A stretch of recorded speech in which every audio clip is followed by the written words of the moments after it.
Mal has magical powers. Like, for sure, she was also madly in love with Evie. Mal and I, same, baby. Hey, you guys, this is Dove Cameron here, and today I am looking back on some moments that have shaped my career, my identity, who I am. This is Becoming Dove Cameron.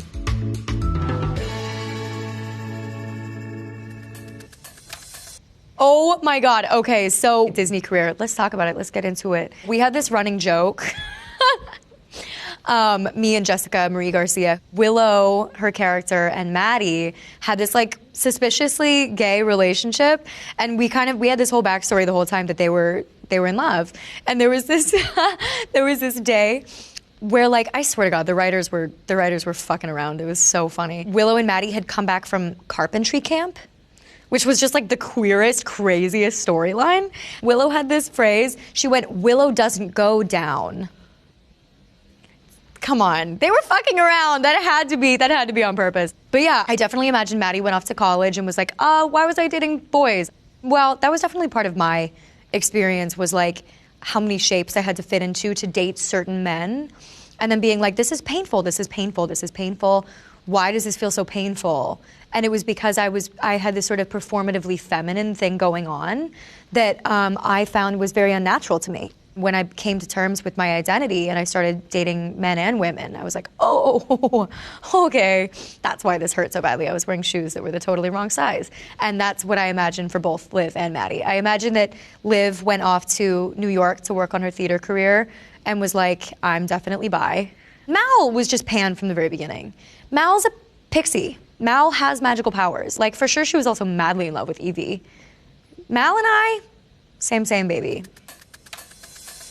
Oh my God, Hairspray Live. Hairspray Live was probably the scariest thing, still to this day, that I've ever done, because it was a crossbreed of like film, TV, and live music, but you only had one chance to get it right, and then it was immortalized forever, right? I saw the movie for the first time when I was in theater camp, the beginning of all good queer stories. Actually, I had the poster on my wall. Wow, it's all coming flooding back to me. What was it like to play the villain? Babe, I always play the villain. It's my queer camp destiny to always play the villain. But I also feel like that's kind of the music that I make now, is it's like I set out on this kind of goal to make music for the villain who is the main character.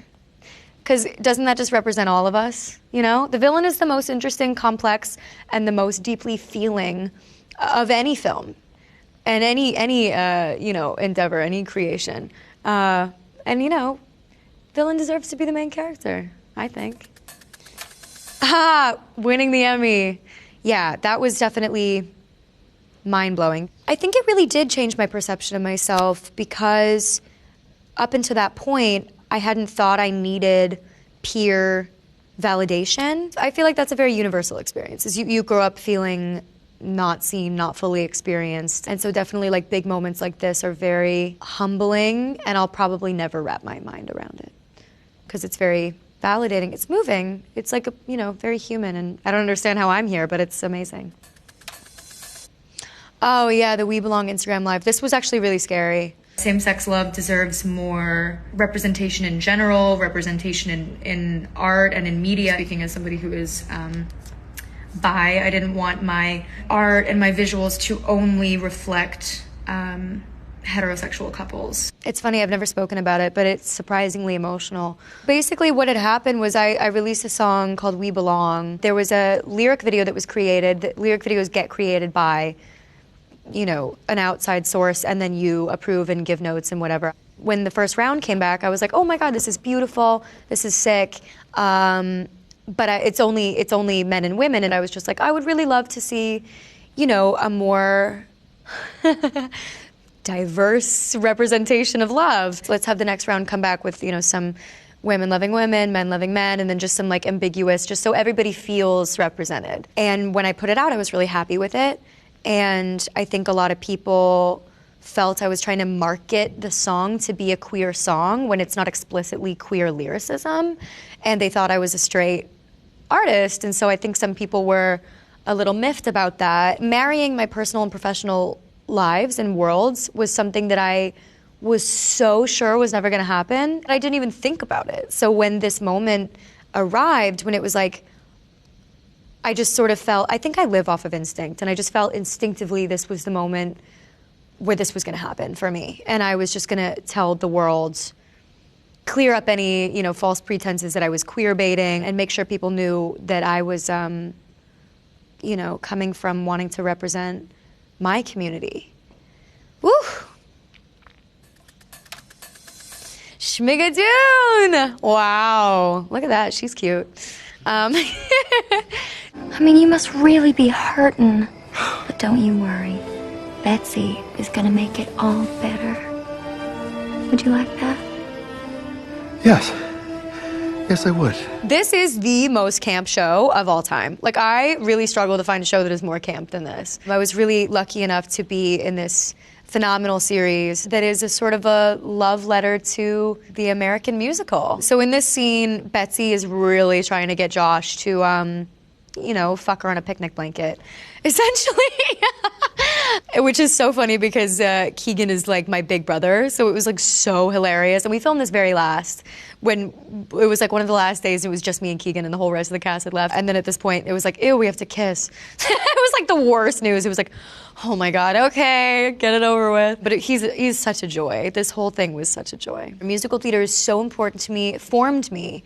But there are not very many roles that are empowered female roles. The female ingenue is typically wallpaper at best. She has not an original thought in her brain. Even the ones that were like very progressive for the time, we look back at now and we're like, oh, you are a reflection of the leading man.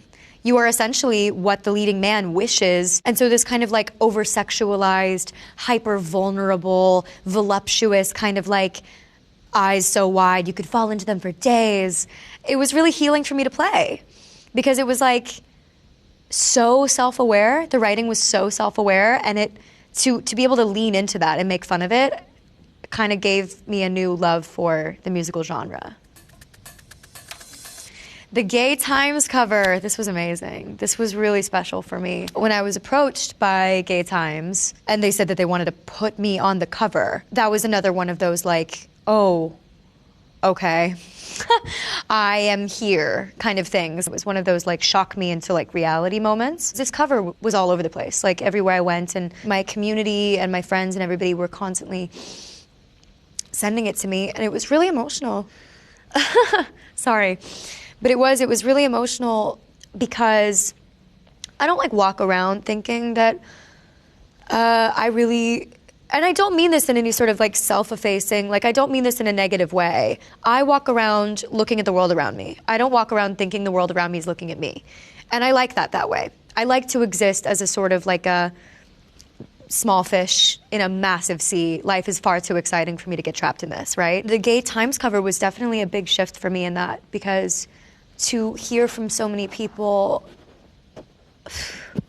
that they felt positively represented by this, and that they were happy to see someone being who they are so loudly. I can sort of be bolder and bigger and take up more space, knowing that I am actually acting on behalf of more than just myself, which is a deep honor that I carry. I also feel lucky to feel in touch with the fact that my truth of who I am and my relationship with myself and the world around me is my #1 priority. And my career, if anything is lost because of that, it wasn't worth having.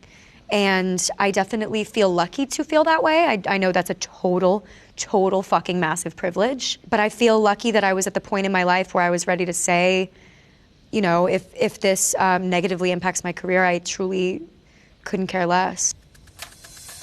Oh my God. Right now I'm watching myself on Snatch Game on this previous season of RuPaul's Drag Race with Raven.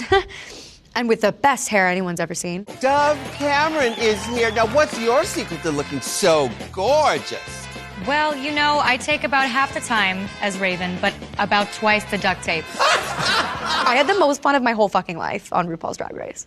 Like, the most fucking fun. To meet the queens was a deep honor. I was like, to go back and talk to them in Untucked, please.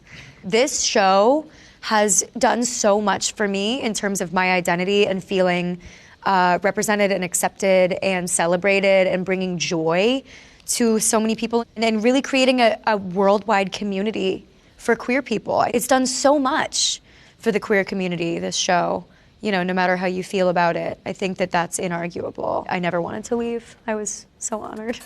Great. All right, I'm watching myself in my boyfriend music video that just came out. Sexy.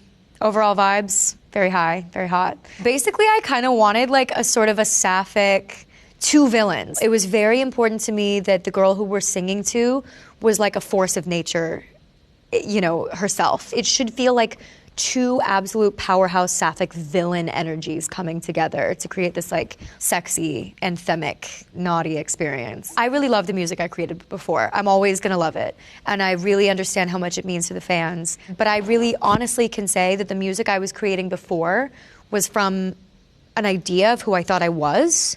And the music I'm creating now is from who I am. And those are two very different things. And I feel very privileged to be able to have reached this point, and now I just want to keep creating from here. And I feel very excited for everything that's to come and the support that you guys have given me. Thanks for fucking around.